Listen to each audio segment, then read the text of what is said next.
Welcome to True Crime Garage. Wherever you are, whatever you are doing, thanks for listening. I'm your host, Nick, and with me is a man that would like to remind us all that there's always something to be thankful for, and we are thankful for all of you. Ladies and gentlemen, the Captain. And I'd also like to remind you that the Double Champ apologizes to absolutely no one. It's good to be seen, and it's good to see you. Thanks for listening. Thanks for telling a friend.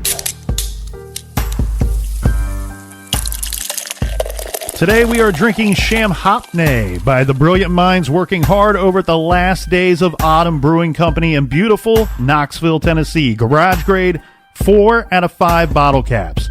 This is one of those experiments that just went totally right. This is a Belgian-style pale ale with Sierra and Mosaic hops. ABV 5.5%.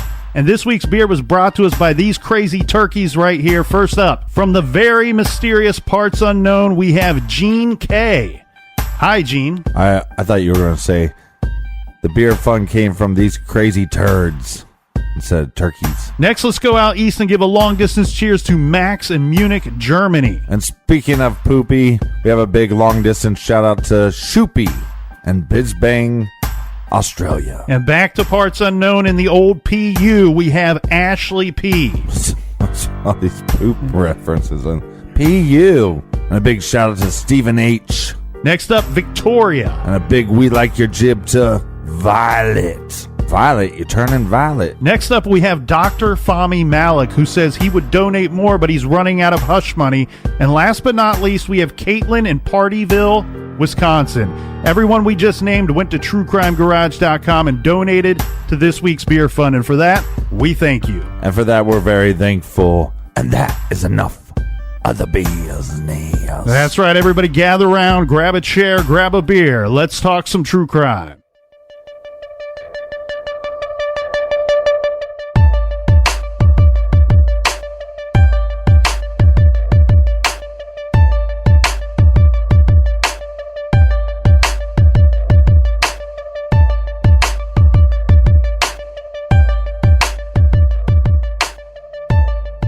A beautiful young lady with a successful full life ahead of her, and a young man who worked hard and loved his girl, are going out together in Knoxville, Tennessee. This is not Chicago or New York, where violent crime can be an everyday occurrence. This is Knoxville. And when a young couple goes out to dinner and a movie at a friend's house, what could possibly go so wrong? Unfortunately, this is a story about when pure evil randomly crossed paths with innocence. January 6th, 2007. Channon Christian was 21 years old and a senior seeking a sociology major at the University of Tennessee. Christopher Newsom is 23 years old and was a 2002 graduate of Halls High School and a member of the Red Devils baseball team. The two were dating for about 2 months when they decided to go out that night. Christopher Newsom and Channon Christian dined at a local restaurant, and afterward, Channon spoke briefly with her father and said she and Newsom were planning to visit a friend's house to watch a movie.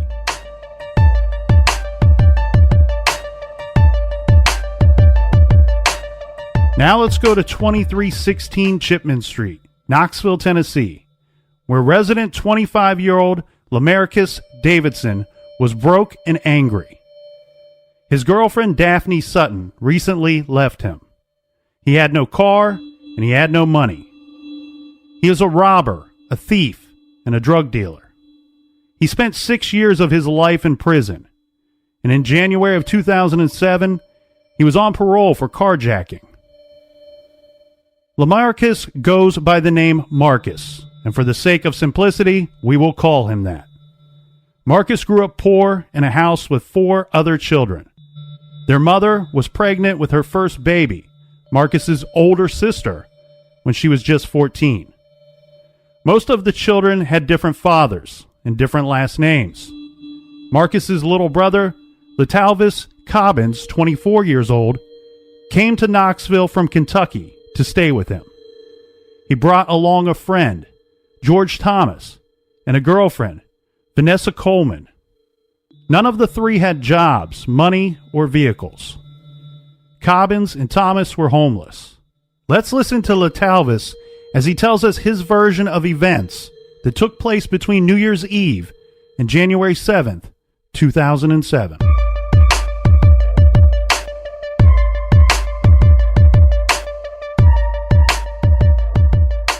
On New Year's of 06, 07, me and my girlfriend and my best friend came down here to Knoxville to celebrate New Year's with my brother. This is the first New Year's that he's been out since we were young teenagers, and I haven't seen him in years, and he had went to the penitentiary for carjacking, so I hadn't seen him, and I just wanted to reunite with him and see how he was doing. I had previously came down 2 or 3 times before that, so when me, my girlfriend, my best friend, and his girlfriend came down here, we spent New Year's together, and Stacy Lawson, George's girlfriend, went back, and we stayed down here. I think it was the first weekend after New Year's, a Friday, I believe, a Friday or Thursday. My brother got into it with his girlfriend, Daphne, and he beat her up, and she left. Saturday afternoon, me and my girlfriend Vanessa was in the back room playing house, I should say, having sex or whatnot. So we get done, we go in the living room where G is to watch a movie. It's getting dark. It's getting around dark. My brother comes in and calls me into the living room, into the kitchen, and says, hey, you know this girl I've been telling you about that I want you to meet? We finna go over here and meet her. She got a cell for me or whatnot, so I want you to come and meet her. So I'm like, all right, but I can't, how I'm gonna leave, you know, and Vanessa's here. I can't just leave Vanessa like that. He's like, don't worry about it. I'm gonna take care of that. I'm gonna just tell her we going to the store. Just get your shoes and your coat and come on. So I said, all right. So he tells her we're going to the store. I get my coat. We leave. As we're walking out of the house, out of the yard, I notice Eric Boyd, his car is down the street, like 2 or 3 houses down the street. He said he's gonna take us over there. So we get in the car. As we get in the car, he and my brother and is telling me about this girl, how cute she is and how she get money. She's a hustler and they want me to meet her. And says he's been knowing the girl for a while because he used to date her cousin. That's how he know the girl. So I'm like, all right. So as E's telling me about the girl, my brother is in the passenger seat and he's rolling up a wet blunt. Well, let me explain what a wet blunt is. It's when someone pours embalming fluid on weed and let it dry and then roll it up in a blunt. So he's rolling up a wet blunt, but I didn't know it was a wet blunt at the time. So I'm just thinking it's a regular blunt. We smoke weed all the time. He rolls up the blunt, he lights it, takes a few pulls off of it and passes it to me. I'm smoking as they're both telling me about this girl that they want me to meet. So I noticed the blunt tasted kind of funny, but I just thought it was the flavor of the cigar. I didn't think nothing of it. So it's around dark now. It's dark now, and we pull into some apartments. So we're riding around the apartments, and we done rolled around about twice. I'm like, what's going on? Why y'all riding around the apartments? So he's like, man, it's been a while since I've been to her crib. I gotta remember which one is her crib. Next thing I know, we pull back in a parking spot. He's like, that's her apartment right up there. We pull back, he puts the car in park, but he never turns the car off. He puts it in park, he looks at my brother, and they both jump out of the car. They run right in front of where we just parked to this white SUV.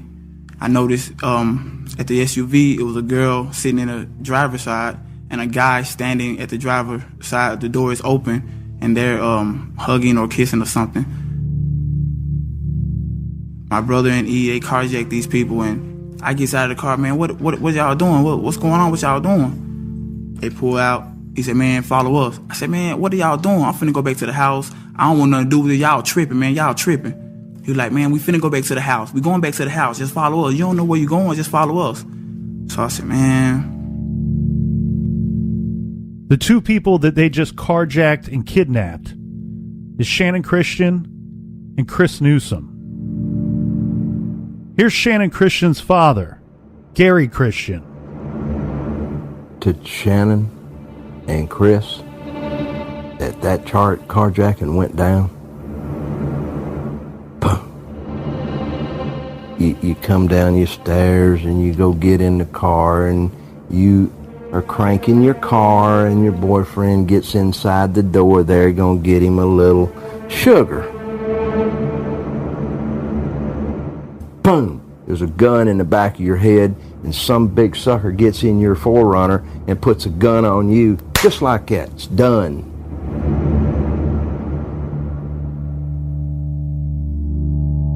So I get back in the car. And I'm not knowing what to do, what's going on. So I'm not familiar with Knoxville.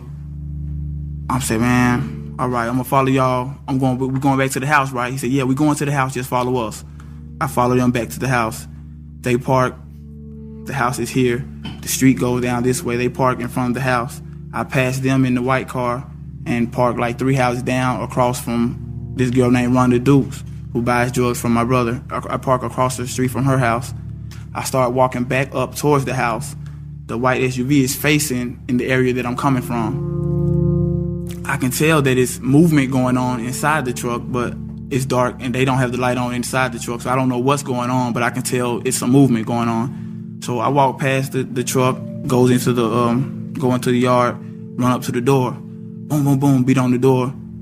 Giovanni, we call him G. Giovanni comes to the door, like, man, you beating like you the police. What's going on? What's up?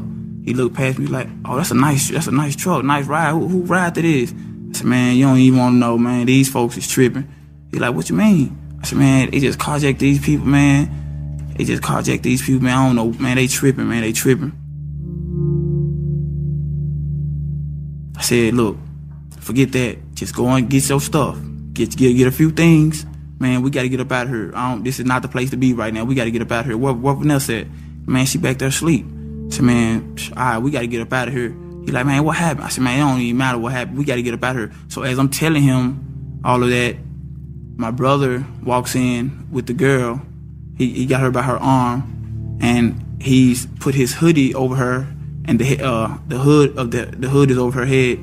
Her eyes are blindfolded with a bandana.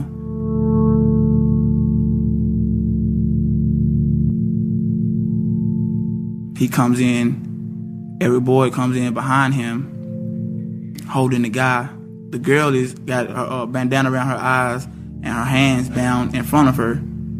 He comes in with the guy holding his arm. I noticed the guy has a bandana around his eyes and his hands are tied behind him. So I look at George, look back at them, and I nodded at George like go ahead and start getting your stuff. So my brother looked at me. Then he looks at Eric like, yeah, go ahead and do that. I said, man, y'all tripping, man. What is y'all doing? Y'all tripping. He like, man, whatever. So as E and the guy turns to leave out of the door, I leave out of that whole little scene happening in the little sunroom. So I leave out of there, going through the living room, through the kitchen, back to the back bedroom where me and Vanessa slept. I went back there to wake her up. George is grabbing his things. I wake her up. Man, Vanessa, wake up. Get your stuff, get your clothes on. We gotta leave. We gotta get up out of here.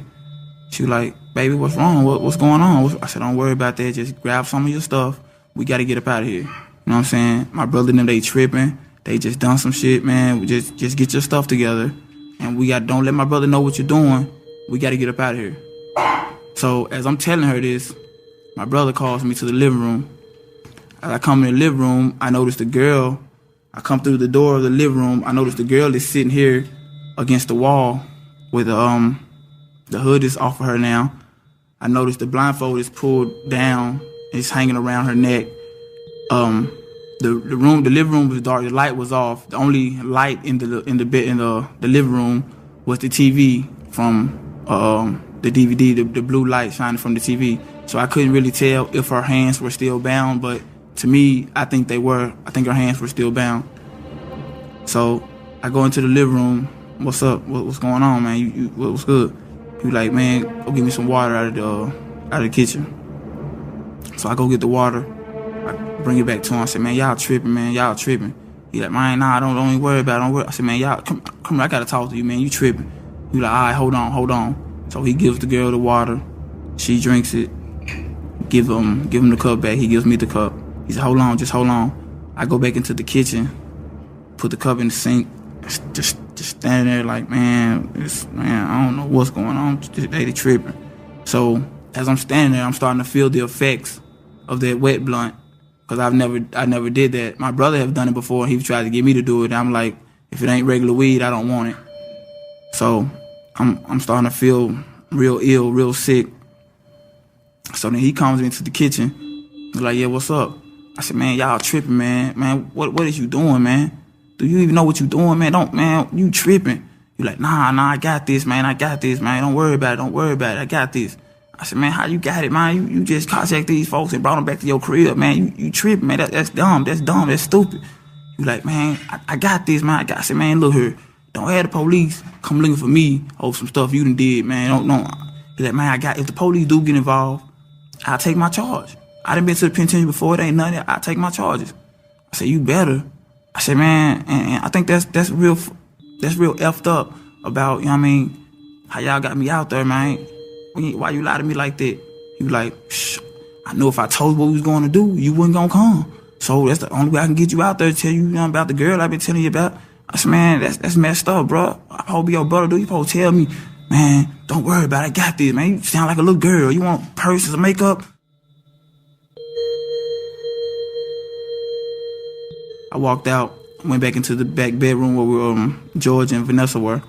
He goes back into his room. So I said, y'all ready? Y'all got y'all stuff together?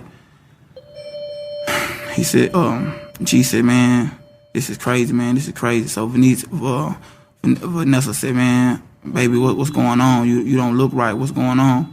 I said, man, they gave me one of them wet blunts, and I don't feel good. I just want to get up out of here. So she said, what happened? I started telling her what happened, how they carjacked the people. So then my brother screamed, hey, Ron, what y'all back there doing? Man, y'all making me paranoid. Matter of fact, everybody come in the living room. I look around at them. I said, man, come on, y'all. So we go in the living room. My brother comes out in the living room. What y'all back there doing? Y'all too quiet. You know, I get paranoid when you get too quiet. What's going on? I said, man, we be asking you what's going on. You the one tripping. You the one carjack these people. Nah, man, I told you I got this, man. Why you still tripping, man? I said, man, you tripping, man. You got all us involved in this, man. You tripping. Man, look, man. I said, you know what? We finna go. We ain't got nothing to do with this. We finna go. You do what you do. We ain't gonna tell on you, man. You gonna end up getting caught yourself.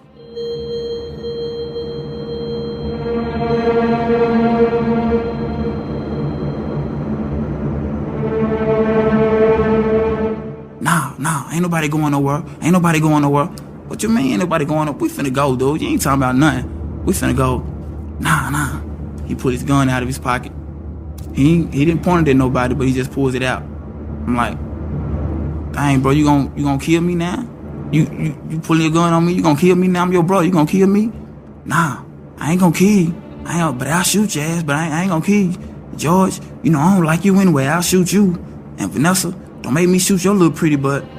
So I'm like, man, y'all sit down, man. Y'all sit down. I ain't got no choice. You done pull your gun out, say you gonna shoot people. I ain't got no choice but to sit down. He said, you damn right. So I sit down. He goes back into his room. He gets on the phone. He's walking back and forth from his bedroom through the living room to the kitchen, back and forth to his bedroom. Me, Giovanni, we're sitting in the 2 chairs by the kitchen door. Vanessa, she's sitting on the floor crying, saying she don't understand what's going on, sitting on the floor crying. I said, baby, it's gonna be all right. Stop crying, it's gonna be all right. So my brother has a credit card in his hand. He's walking back and forth through the house with a credit card in his hand. G gets up, goes into the kitchen, sits at the table, start rolling a blunt of weed. Me and Vanessa goes into the kitchen and sit at the table. That's where we usually sit at and smoke weed. Sit around the table and smoke weed. Vanessa said, here, baby, smoke this blunt, see if it'll make you feel better. Maybe it'll help you calm down. I said, nah, I think it'll make it worse. She said, nah, just take a few pulls, just calm down. I said, all right, so I took a few pulls off the blunt, but it didn't do nothing to make me feel worse. So as we're in there smoking, my brother comes to the kitchen door. Oh, y'all ain't gonna smoke with me? I can't hit the blunt? George handed him the blunt. He takes the blunt. He said, matter of fact, come here, I need to holler at you anyway. I look up. He said, not you. I'm talking to G. Come here, G, let me holler at you right quick. G look at me. He gets up. They go into the living room. I can hear my brother saying, look, you know I don't trust you. So you gotta do something for me to trust you. You gotta do something, you know what I mean, so I can trust you. You gotta earn my trust. Him and George had got into it previously, about a few days before that. And he had pushed G up against the wall or whatnot, so I could tell G was kind of scared of him. And G was like, all right. So about 5-10 minutes later, G and my brother leave.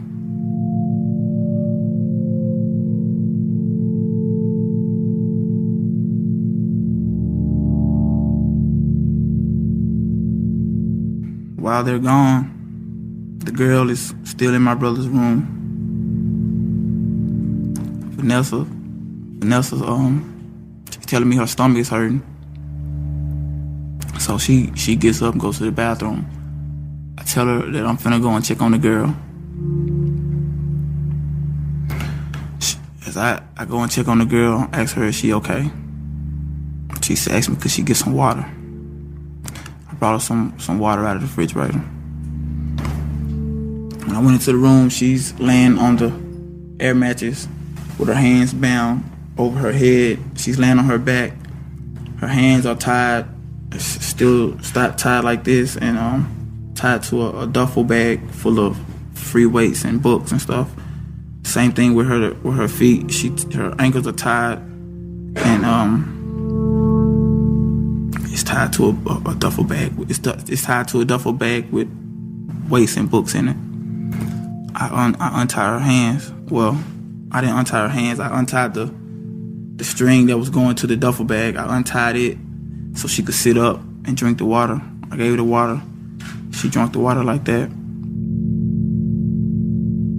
She asked me what's going on. I said, I don't know. She asked me where her boyfriend is. I said, I don't know.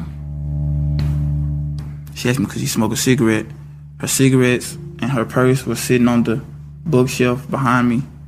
I could see a pack of red and white Marlboros on the book stand. I said, I don't see why not. I took a cigarette out, lit it for her, and gave it to her. She asked me, why were we doing this? I told her, it's not me. It's not me. It's not me. I don't have anything to do with this. Matter of fact, we're being held here against our will, just like you are. The only difference is that you're tied up and we're not.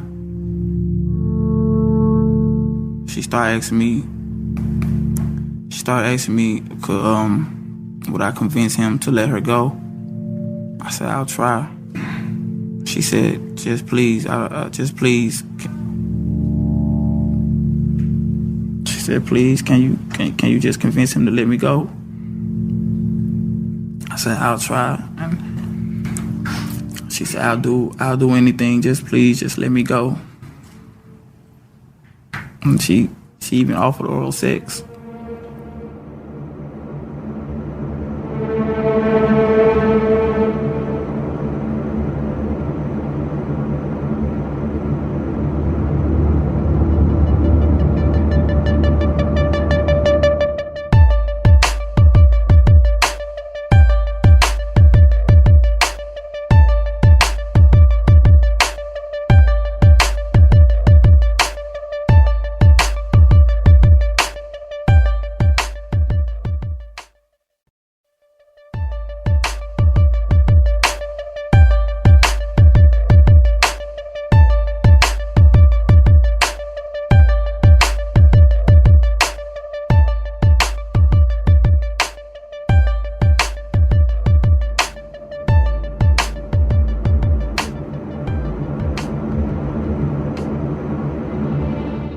had her give me oral sex. She gave me oral sex.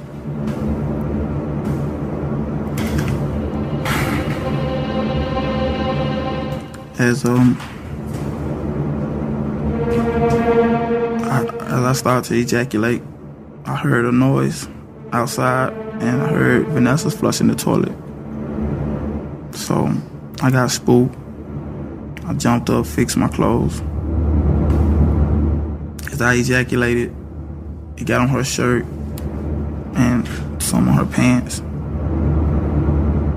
I fixed myself. I fixed my clothes. I put her back like I found her, and went back into the living room and sat down. Vanessa came out of the bathroom. We sat there on the floor. Just sat there looking stupid. A few minutes later, Slim, my brother, George, both of them come back. They come back in. George was looking crazy. My brother came in, went back to his bedroom.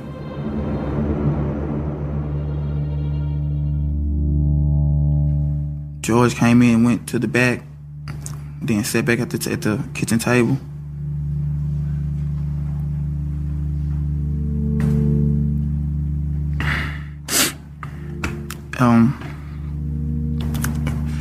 We sat back at the table. All three of us, me, George, and Vanessa, sat back at the table. About 15 to 30 minutes later, my brother came and got George, and they left again. This time, me and Vanessa just sat there in the living room. Just sat there looking stupid. So, my brother and them, they come back, spend about an hour and a half to 2 hours. The first time they left, they was only gone for like 45 minutes to an hour. This time they came back, it had been an hour and a half to 2 hours. When they come back, they both had on dark clothes. So you can't really tell what it is, but you can see a dark stain on George's clothes and dark stains on my brother's clothes. George went to the back and changed clothes, and my brother changed clothes as well. Soon after that, every boy came over. And my brother came out in the living room. They talked for a minute, and the both of them went back in his bedroom. A few minutes later, my brother comes out and said, "All right, come on, I'll take y'all to Vince's house." So we all go out and get into the SUV. We go to the store first. My brother went and got some cigarettes and some cigars. And we go to some apartments. I said, "Man, what you doing? Thought you were taking us to Vince's house." He was like, "Yeah, I gotta check on something right quick. Hold on." So he gets out, goes, knocks on the door. Some girl comes to the door. He talks to the girl for a minute. Then he get back in the car, and we all go to Vince's crib. Vince wasn't there. So we all came back to the house. Every boy, he left the house. When he came back, he didn't have the guy with him. So I didn't know where the guy was. I didn't know what had happened to him. When we was younger, my brother would always tell me stories about how him and his friend carjacked somebody or whatever and took them to the ATM and made them withdraw money and left them tied up somewhere. But he never did nothing to them. So my assumption was they got the guy tied up somewhere, but I didn't think they did anything to him. Eric leaves the house. And we all just sit there looking stupid.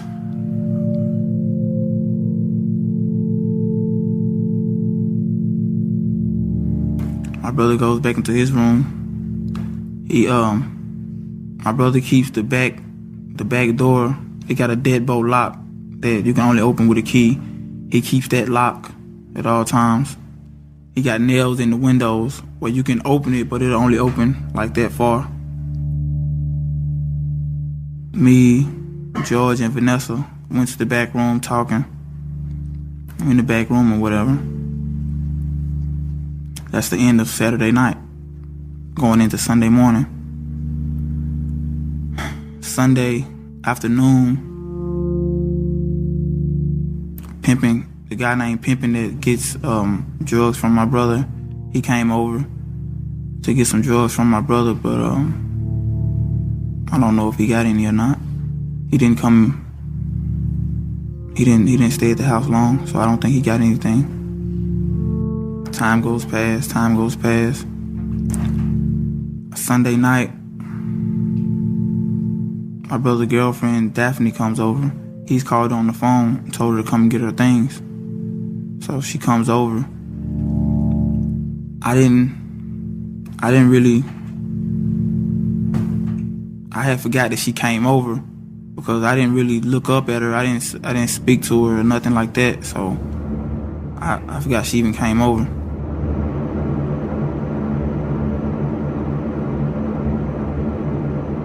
What was the purpose in going back to the house? He said he had clothes to give me that he got for me, and I had makeup still in the house. Okay, so your intention to go back to the house was to get clothes and makeup? Yes. When you pull up to the house, what do you see? I saw LaMarcus standing in like the sunroom, and the front door was open, and then we kept a blanket over the door going into the living room, and it was pulled back. You see anybody else? I saw Latalvis sitting in a chair beside the kitchen door, and he really didn't speak to me. He just had his head down, twiddling his thumbs or something. He didn't speak, and he always spoke to me. So you go into the north bedroom? Yes. And why are you going in the north bedroom? To go into the bathroom to try to get my belongings. Okay. Where's Mr. Davidson at when you try to go into the bedroom? He started following me through there, and I got to the bathroom door, and it was locked. And I asked him if Vanessa was in there. Okay. Can't tell us what he said, Yeah. okay?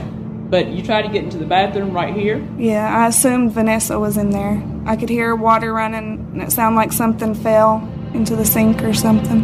But I didn't hear anybody speak. And were you able to get into the bathroom? No. What did you do then? I tried to go around through the kitchen, through the other bedroom to go into the bathroom. And he grabbed me, wouldn't let me go back there. Okay. Where was Mr. Cobbins at? He was still sitting in the chair. When Mr. Davidson prevented you from going into the kitchen, what did you then do? We walked back towards the porch, and that's when he gave me the clothes. And what were they in? In a Sears bag. Okay. And he tried to give me money. I didn't take the money, and that's when I left. Okay. And the clothes that Mr. Davidson gave to you, you discovered once you opened up the Sears bag, they weren't new clothes, correct? Yes. And they certainly hadn't been purchased at Westtown Mall that day or the day before, had they? No. And in fact, you now know they belonged to Miss Christian, don't you? Yes. So wherever that ring came from, Mr. Davidson was giving Miss Christian's property to you Sunday afternoon, January the 7th, 2007, correct? Yes.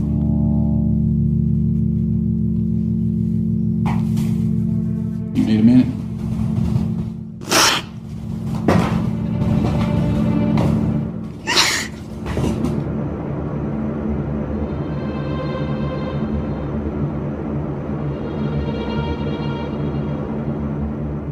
Sunday night, he brings the girl out of his room, and I noticed that she didn't have any clothes on from the waist down, no shoes on, no socks. He takes her into the kitchen. As he has her in the kitchen, me and Vanessa and George, he make all of us come in the kitchen in the back, utility room, make us stand there for a minute. So as we're all standing there, he puts his arm around the girl's neck, tries to kill her, tries to choke her. He lets her go and she falls. She falls to the floor. We're all thinking that he didn't kill that girl. I said, man, what are you doing, man? You tripping.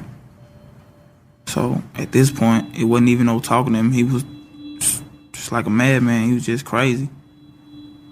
So I'm not knowing what to do.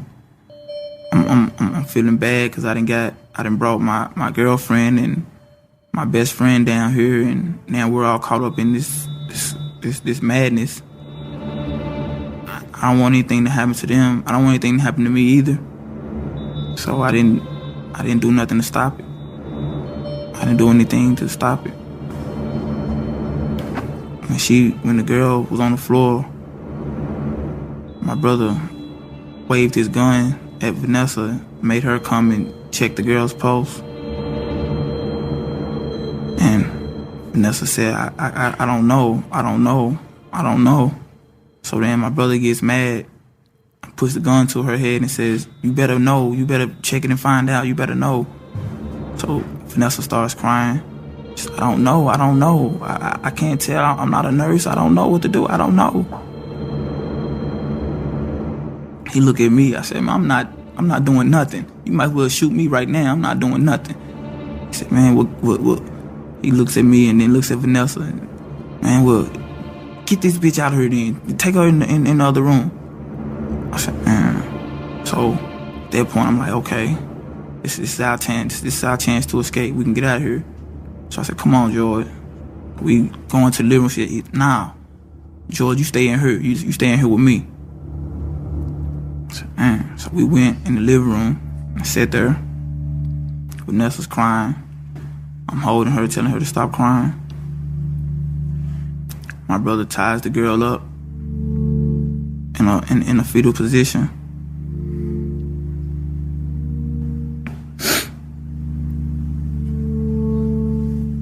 So he ties the girl up.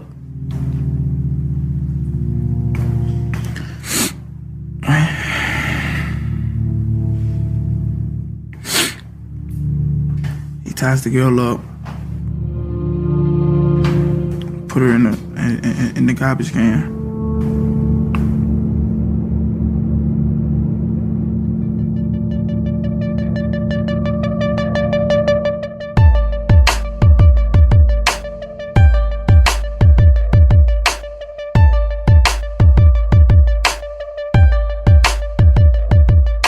Christopher Newsom's body was found by railroad tracks located near the Chipman Street house.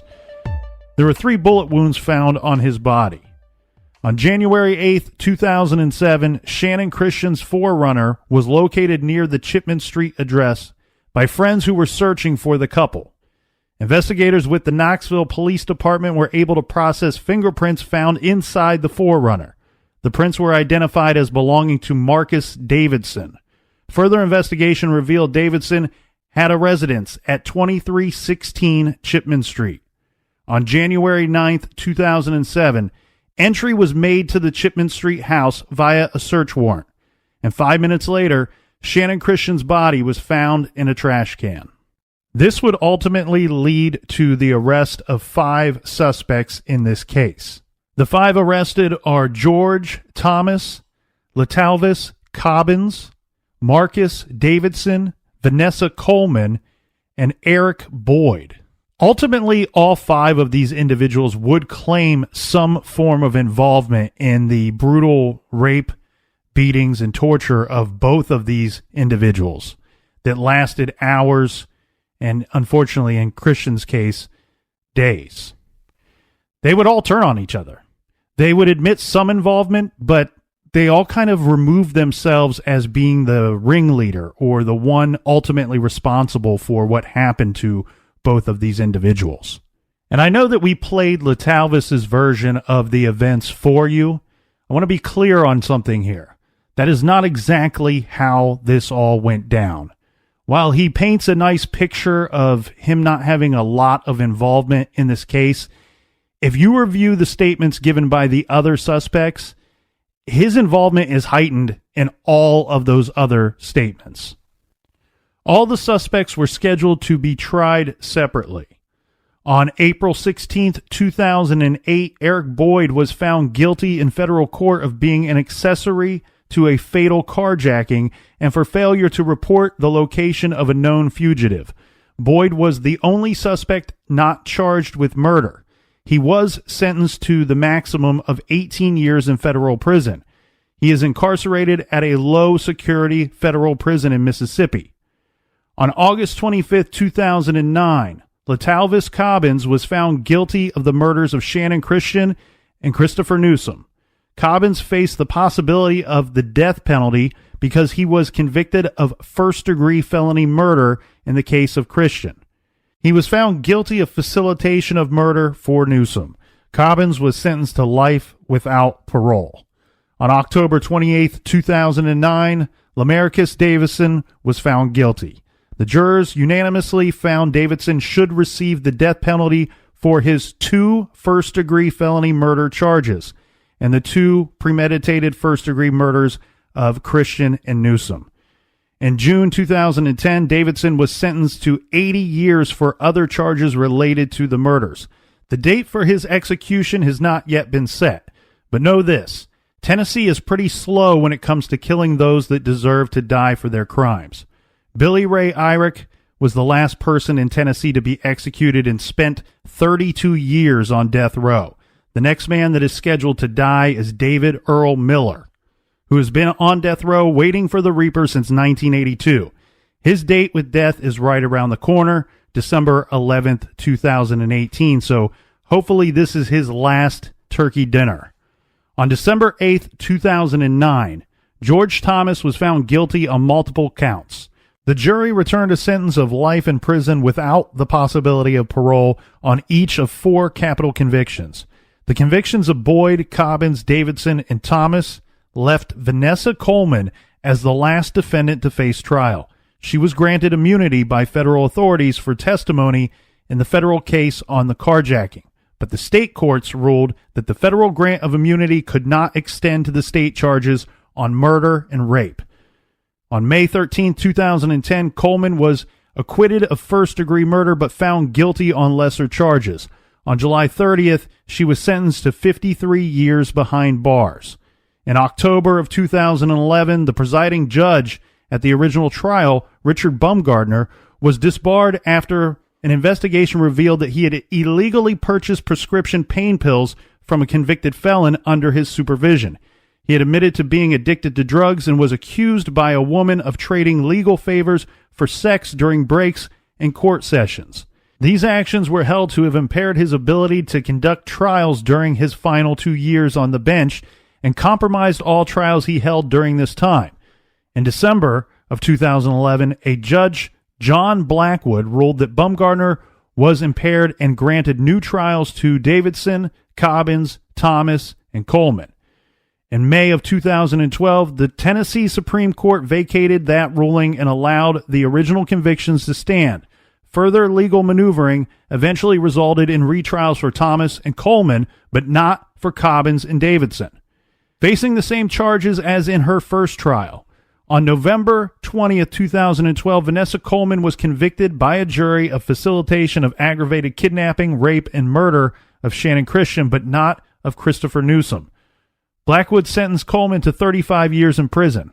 On February 1st, 2013, minus credit for time already served, Vanessa Coleman, the only female charged and convicted in the crimes, is held at the Tennessee Prison for Women in Nashville. Coleman was eligible for parole in 2017, and her sentence is to end no later than 2042. In August 2014, the families of the victims were notified that with good behavior, Coleman's sentence could be reduced by 16 days per month of incarceration, making her eligible for parole consideration. At the hearing, Coleman was denied parole, and her next parole consideration date is set for December 2020. On May 17, 2013, the retrial of George Thomas ended in the verdict of guilty on all counts. He was resentenced to life in prison, but with the possibility of parole after 51 years. In June 2013, Judge Kurtz sentenced George Thomas to 2 life sentences for the murders and 25 years for the rapes. So, to put it short and not so sweet, Thomas is serving 123 years to life. Eric Boyd was eligible for release in the year of 2022, but on March 20th, 2018, 11 years after the conclusion of the original litigation, a Knox County grand jury returned a 36-count indictment charging Eric Boyd with first-degree felony murder, first-degree premeditated murder, especially aggravated robbery, especially aggravated kidnapping, and aggravated rape. Boyd was transported from a federal correction institute and booked into Knox County Jail and held on $1 million bond. His new trial is scheduled to start on January 3rd, 2019, with motions hearings on December 5th, 2018. The house at 2316 Chipman Street was bought by Waste Connections, a national garbage collection company that had a depot on the next lot. Waste Connections demolished the house in October of 2008, and the house was replaced with a memorial dedicated to Newsom and Christian. In 2008, a golf tournament and memorial foundation were established in Channon Christian's memory to provide a scholarship to the University of Tennessee. A Little League baseball tournament in Newsom's honor was held at the Halls Community Park in 2008 and 2009. A memorial scholarship is given annually in his name to a graduating Halls High School baseball player. We would like to thank everybody for joining us here in the garage and wish everybody a very happy and safe Thanksgiving. Yeah, even if you don't celebrate Thanksgiving, like your country doesn't celebrate Thanksgiving, You should start. you should celebrate it anyways. Be like, I'm just sitting in the garage having a little turkey, a little beer with my good pals, Captain and the Nick. And if you want a little more Captain in the Nick, make sure you check out our full archive of True Crime Garage. It's available at the Stitcher app. And if you want to check out our premium show, Off the Record, well, guess what? You can listen for a free month by going to StitcherPremium.com/TrueCrimeGarage and use promo code GARAGE. And I'm telling you, it's worth it. I mean, when we signed up to do the show, they said it only has to be 10 minutes long every week. And we said, that's not long enough. That's right. That's what she said. So we made it longer. So it's a great show. It's a lot of fun. And can't thank you enough. We are very thankful for you listening this Thanksgiving season. And until next week, everybody out there, be good, be kind, and don't litter.